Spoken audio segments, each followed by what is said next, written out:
महाजनांचं माजी खासदार पूनम महाजन यांचं एक विधान सध्या चर्चेत आलंय। ठाकरे बंधू हे बालिश वाटतात असं विधान पूनम महाजनांनी केलंय। ठाकरे बंधू केवळ सत्तेसाठी एकत्र आलेत असंही महाजन म्हणाल्या। मराठी माणसानं महायुतीलाच निवडून दिलं आणि मराठी माणसाचा विश्वास महायुतीवर असल्याचं विधान महाजनांनी केलंय।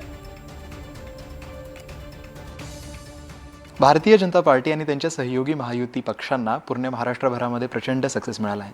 ही तिसरी कॉन्झिक्युटिव्ह अशी इलेक्शन आहे ज्यामध्ये आपण बघितलं की एके हाती सत्ता मिळवण्यामध्ये त्यांना यश प्राप्त झाले आणि त्याचबद्दल बोलण्यासाठी माझ्यासोबत आहेत भारतीय जनता पक्षाच्या पूर्व खासदार पूनम महाजन।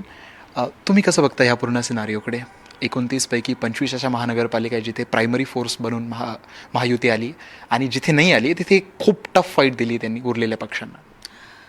सगळ्यात पहिल्यांदा महाराष्ट्राच्या जनतेचं मनापासून खूप खूप धन्यवाद।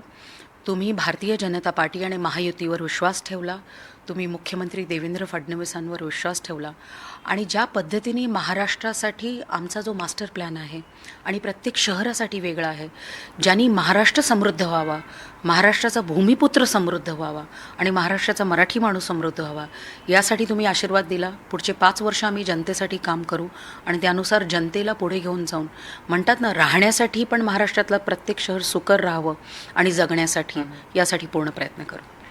खास करून मुंबईमध्ये आपण बघितलं की 25 वर्ष ठाकरेंची एके हाती सत्ता होती। ऑफकोर्स तुम्ही पण त्यांच्यासोबत होतात आणि त्यानंतर आता पहिल्यांदा अशी वेळ येते की BJPचा स्वतःचा मेयर बनेल। आपण याचं आकलन तर करूच, पण प्रमोद महाजनजी जर आज असते तर त्यांना कशा प्रकारे वाटलं असतं आज? कारण आय एम शुअर की त्यांचं पण फार मोठं स्वप्न असतं। हो, कारण की जेव्हा 1989ला युती झाली होती पहिल्यांदा हिंदुत्वाच्या मुद्द्यावर, त्यानंतर भारतीय जनता पक्ष आणि शिवसेना आपल्या आपल्या हिशोबाने एक ताकद वाढवत होतं।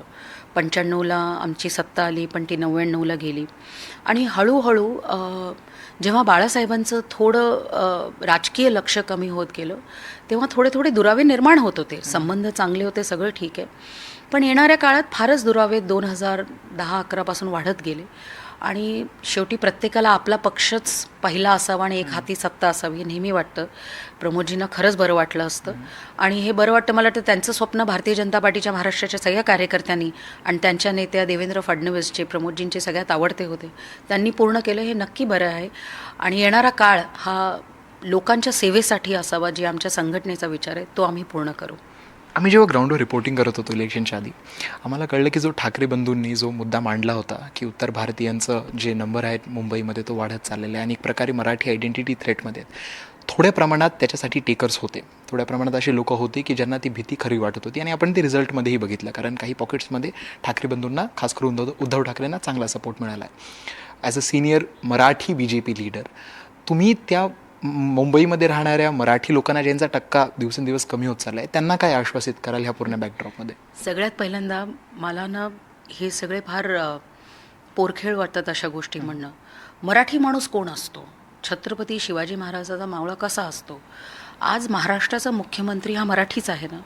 नागपूरचा मराठी माणूस ज्यांनी आपला अभ्यास शिक्षण मराठीतून केलं आणि आज महाराष्ट्राला तो कुठच्या कुठे घेऊन चालला। मी मुंबईची खासदार होते 10 वर्ष, मी मराठी माध्यमातून शिकले, ज्या शाळेत ठाकरे शिकले त्याच शाळेची मी पण आहे। त्यामुळे मराठी मुद्दा येतो कुठं? कोणत्या दुसऱ्या भाषेच्या नेतृत्वाला तर मुंबईचा अध्यक्ष अमित साटम, तो काय नॉन मराठी आहे का? तोही मराठी माध्यमात शिकलेला का गरीब बँकेत काम करणाऱ्या, नोकरी करणाऱ्या का माणसाचा मुलगा आहे? तर मराठीचा मुद्दा कुठे येतो? जरी राष्ट्रीय पक्ष भारतीय जनता पार्टी असली तरी भारतीय जनता पार्टीच्या राष्ट्रीय पक्षाला सगळ्यात जास्त ताकद महाराष्ट्राच्या नेत्यांनी दिल्लीत दिली। प्रमोदजी महाराष्ट्रातून दिल्लीत पोहोचले आणि त्यांनी भारतीय जनता पार्टीला पुढे घेऊन जाण्यासाठी अशा अनगिनत कार्यकर्त्यांनी मदत केली। तर महाराष्ट्र भारतीय जनता पार्टीसाठी नेहमी महत्त्वाचं। तर सगळ्यात पहिल्यांदा मराठीचा मुद्दा मी तिकडे खोडते। दुसरी गोष्ट, दोन्ही बंधू एकत्र आले असं म्हणतात मराठीच्या मुद्द्यासाठी। आता दोन्ही बंधू एकत्र आले, आपल्या संस्कृतीत खूप चांगली गोष्ट आहे, सगळ्यांनी एकत्र यावं, पण ते काय आत्याच्या मुलीच्या लग्नासाठी एकत्र आले नव्हते, स्वतःच्या सर्वायवलसाठी एकत्र आले की आमचं अस्तित्व कसं राहील, आमचं अस्तित्व, आमच्या पक्षाचं अस्तित्व आणि पक्षाबरोबर आमच्या येणाऱ्या पिढीचं अस्तित्व। समजा हे खरंच मराठी माणसाचं अस्तित्व असतं ना तर मी मानलं असतं, कारण की त्या मराठी माणसासाठी ना शाळाबरोबर तुम्ही केल्या, त्या मराठी माणसासाठी महानगरपालिकेतून नोकऱ्याबरोबर नाही मिळाल्या, त्या मराठी माणसाचा टक्का कमी होतं असं म्हणतात त्या लालबाग परळमधून किंवा दक्षिण मुंबईमधून तुम्ही मराठी माणसाला तुम्ही बेदखल केले, तिकडच्या बिल्डर लॉबीशी तुमचे संबंध असतील। आज मराठी माणूस त्याच्या घरासाठी BDD चाळीचं घर कोणी बनवलं? मुख्यमंत्री देवेंद्र फडणवीस। माझ्या म्हणण्याचा अर्थ आहे, फक्त मराठी माणूस या अस्तित्वासाठी तुम्ही लढाई करत नव्हता, स्वतःच्या अस्तित्वासाठी लढाई करत होता. ठीक आहे, तुम्हालाही मराठी माणसांनी आशीर्वाद दिला, पण जेव्हा तुम्ही टक्केवारी बघता तर मराठी माणूस हा भारतीय जनता पार्टीबरोबर आहे आणि शिंदे सेनेबरोबर आहे आणि महायुतीबरोबर आहे.